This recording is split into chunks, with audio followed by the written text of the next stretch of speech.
ইয়াৰ পিছতে আমাৰ ভাৰতীয় জনতা পাৰ্টি গোলাঘাট জিলা মহিলা মৰ্চাৰ সন্মানীয় উপসভানেত্ৰী বিজেপি জিন্দাবাদ, অনুমোদক জিন্দাবাদ, অনুমোদক জিন্দাবাদ,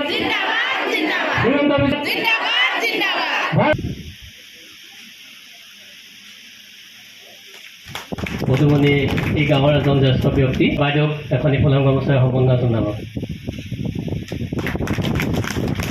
আৰু কোনোবা বোধ উপস্থিত থকা আমাৰ ভাৰতীয় জনতা পাৰ্টীৰ সকলো জ্যেষ্ঠ কনিষ্ঠ কাৰ্যকৰ্তাসকল, আমাৰ সঞ্জীৱ দাস ডাঙৰীয়া, ইয়াৰ স্থানীয় আমাৰ দলৰ সভাপতিসকল, আমাৰ শক্তি ইনচাৰ্জসকল, মহিলা মৰ্চা, যুৱ মৰ্চা, আমাৰ পেৰেণ্ট কমিটি, মণ্ডলৰ সকলো জ্যেষ্ঠ কনিষ্ঠ কাৰ্যকৰ্তাসকল। টিফিন বৈঠকটো নাম আমি আগতে শুনা নাছিলোঁ। টিফিন বৈঠক মানে সঞ্জীৱে কোৱা ধৰণে বা মই যিটো বুজিছোঁ, আমি টিফিন কেতিয়া খাওঁ, স্কুললৈ গ'লে আমি টিফিন লৈ যাওঁ, তাৰপিছত বেলেগ নোখোৱাই, ক'ৰবালৈ দূৰ জেগালৈ গৈছোঁ, তেতিয়া আমাৰ তাত খাবলৈ একো নাথাকে, তেতিয়া আমি টিফিন লৈ যাওঁ। তাৰমানে ভাৰতীয় জনতা পাৰ্টীৰ কাৰ্যকৰ্তাসকলৰ এটা এনেকুৱা সময় আছিল, যিখিনি সময়ত তেওঁলোকে নিজে গোটেই দিনটোৱে বা গোটেই সময়খিনি তেওঁলোকে দলৰ কাৰণে দিছিল। সেইখিনি সময়ত তেওঁলোকে এনেকুৱা দুৰ্গম জেগালৈ গৈছিল, য'ত খোৱাৰো কোনো ধৰণৰ মানে উপযোগী জেগা নাছিল।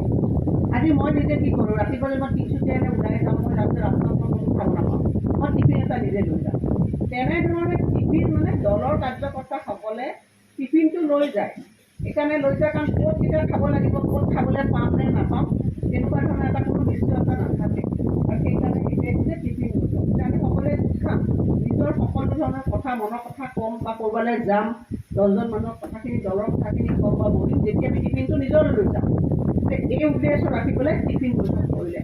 সিদিনাখন আমাৰ যেতিয়া দলৰ কথাবিলাক আমাৰ সভাপতি ডাঙৰীয়াই কৈছিল, তেতিয়া আমাৰ মন্ত্ৰী বিধায়কসকলকো কৈছিল যে অকল দলৰ কাৰ্যকৰ্তাবিলাকে টিফিন বৈঠক কৰিলে নহ'ব, আপোনাৰ বিধায়কসকলেও কৰিব লাগিব, আমাৰ সাংসদসকলেও কৰিব লাগিব।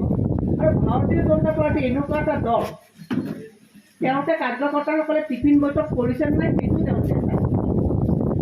আৰু আমাৰ অসমৰ পৰা যিসকল আমাৰ নেতা আছে, তেওঁলোকে আমাক নিশ্চিতভাৱে কৈছিল যে আপোনালোকে গৈ পেলাই সাংসদসকলে বা বিধায়কসকলে গৈ নিজৰ এলেকা, সংসদীয় সমষ্টিত নিজে য'ত বিধায়ক হৈছে, মন্ত্ৰী হৈছে বা MP হৈছে, তাত গৈ পেলাই আপোনালোকে টিফিন বৈঠক কৰিব। আৰু প্ৰত্যেকটো 4টা মণ্ডল আছে মোৰ সমষ্টিত, 4খন বৈঠক কৰিবই লাগিব। গতিকে মই সিদিনাখন যিহেতু সেই ভাৰ্চুৱেলি মিটিঙত আছিলোঁ, তেতিয়া আমি কৈছোঁ যে আমি নিজে যিমান ব্যস্ততা থাকক নাথাকক, আমি আমাৰ সমষ্টিবিলাকলৈ গৈ কাৰ্যকৰ্তাসকলৰ লগত আমি টিফিন বৈঠক কৰিম। আৰু ময়ো কালি মই GST কাউন্সিলৰ মিটিং পৰহি দিল্লীলৈ গৈছোঁ। আজি ৰাতিপুৱাই বাহিৰে আমি আহিছোঁ, আহি পেলাই 10টা বজাত মই যোৰহাট পালোঁ। মই ফ্লাইটত আহিলোঁ, আহি পেলাই ইয়াতে টিফিন বৈঠক কৰিলোঁ। গতিকে আপোনালোকে এই কাৰ্যসূচীৰ কিমান গুৰুত্ব আজি মই ঘূৰি থাকোঁ, মইতো ক'ব পাৰিলোঁ যে মই নাযাওঁ বা মোৰ সময় নাই। এই কাৰ্যসূচীবিলাক, দলৰ কাৰ্যসূচীবিলাক ইমানে